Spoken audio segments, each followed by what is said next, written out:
નમસ્કાર, હું સુનિલ વરિયા મારી આ ચેનલમાં તમારું હાર્દિક સ્વાગત કરું છું અને ફરી એકવાર એક નવી વિડીયો સાથે તમારી જોડે હું આવી ગયો છું.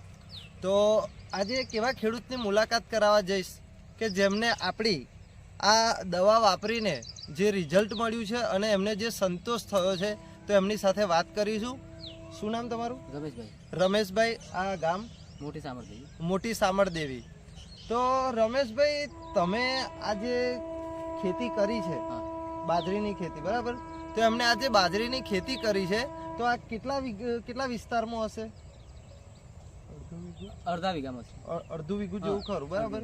તો આ અડધા વીઘામાં જેમને બાજરી કરી છે, તો એ બાજરીને જ્યારે ઓરી તમે, ત્યારે એમાં એવું તો તમે શું વાપર્યું હતું પહેલા? તો આપણે 3 પ્રોડક્ટ વાપરી હતી. 3 પ્રોડક્ટ. આ દોસ્તો આપણું ભૂમિ પરિવર્તન છે.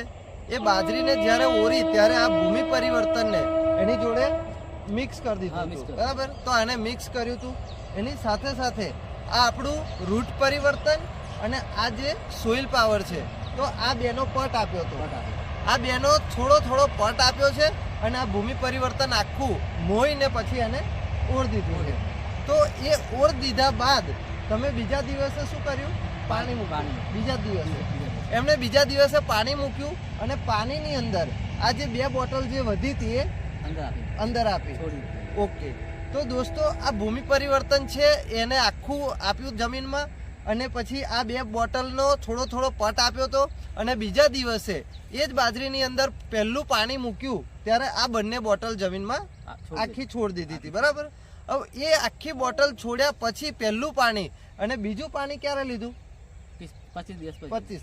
બીજું પાણી એમને 25 દિવસે લીધું છે, કારણ કે અહીંયા એમને થોડી પાણીની સગવડ નથી. તો 2 જ પાણી આપવાથી આજે બાજરીનો ગ્રોથ છે, આજે કેટલા મહિના થયા આના? 1.5 મહિનો. તો સાહેબ 1.5 મહિનાની અંદર આ બાજરી આવી થાય ખરી?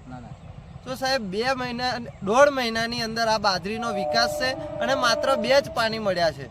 હવે 2 જ પાણી મળ્યા, એમને હજુ તો આપણું ઉપરનો કોઈ સ્પ્રે નથી કર્યો. આ જમીનની અંદર ખાલી ખાતરનો જ ઉપયોગ કર્યો છે અને આવું સારું પરિણામ એમને મેળવ્યું છે. જો કે એમની બાજુનું જે ખેતર છે એમાં યુરિયા અને ડીએપીનો ઉપયોગ થયો છે. હું તમને એ પણ બતાવીશ કે આપણી બાજરી કરતો એ બાજરીની હાઈટ મોટી છે, પણ જે આ ડૂડું બેસવાની જે ક્વોલિટી છે એ હજુ એમનામાં આવી નથી. તો એમના કરતો જલ્દી ગ્રોથ થયો છે અને આપણે જે બાજરી ઓરી એના બીજા જ દિવસે એ બાજરી ઓરી, તો એક જ દિવસનો ડિફરન્સ છે. તે છતાં પણ એમનો હજુ ગ્રોથ નથી આવ્યો. અને એ ખેતરની અંદર કેટલા પાણી મૂક્યા છે? 4 દિવસ.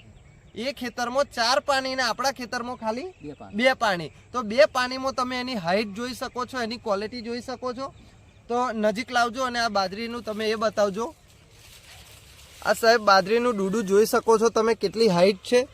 આમ જોવા જઈએ તો બાજરીની હાઈટ છે એ મીડિયમ છે, પણ જે ડુંડાની સાઈઝ છે એ વધી ગઈ છે અને એમને ક્વોલિટી પણ સારી છે, બરાબર? ઓકે.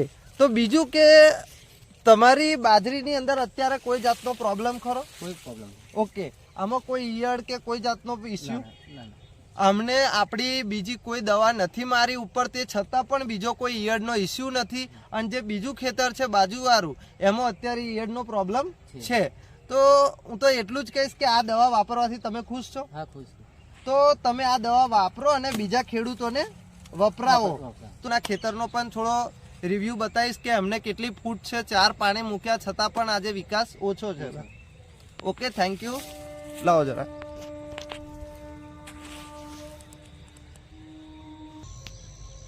તો મિત્રો, જે મેં તમને બાજુના ખેતરની વાત કરી, તો આજે એ ખેતરમાં તમને લાવ્યો છું. તો આ જે ખેતર છે એમાં બાજરીની હાઈટ જો, બાજરીની હાઈટ વધી ગઈ છે, પણ આ જે ડુંડું છે એક જ દિવસનો ડિફરન્સ છે. તો બી એમના ડુંડા જોવો અને એમાં જે શું આવવું જોઈએ? થૂલી આવી જોઈએ. થૂલી. ઓકે. જે થૂલી આવી જોઈએ એ હજુ આ બાજરીની અંદર આવી નથી.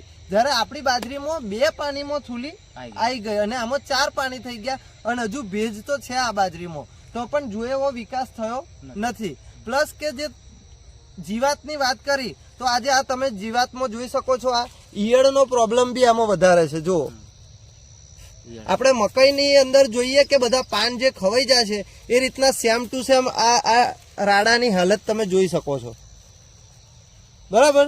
તો કહેવાનો મતલબ મિત્રો કે આપણે હવે ધીરે ધીરે ફર્ટિલાઇઝર ખાતરો ઓછા કરીને આપણા ખાતરો તરફ ઓર્ગેનિક તરફ વળવું પડશે. તો તમે બીજું કંઈ કહેવા માંગો છો? આ ખેતરવાળાએ શું કીધું તમને? એમને કહ્યું તો હવે પછીનો આપણે પ્રોડક્ટ વાપરશું હવે. ઓકે, એ તમારા સંબંધિત છે? આ અમારા ભાઈ ઓકે, એમને એવું કીધું છે કે નેક્સ્ટ ટાઈમ આપણી બાજરી જે જોઈ એનું રિઝલ્ટ જોઈને કીધું કે હવે નેક્સ્ટ ટાઈમ નવા પાકમાં આપણી પ્રોડક્ટ વાપરીશું. બરાબર.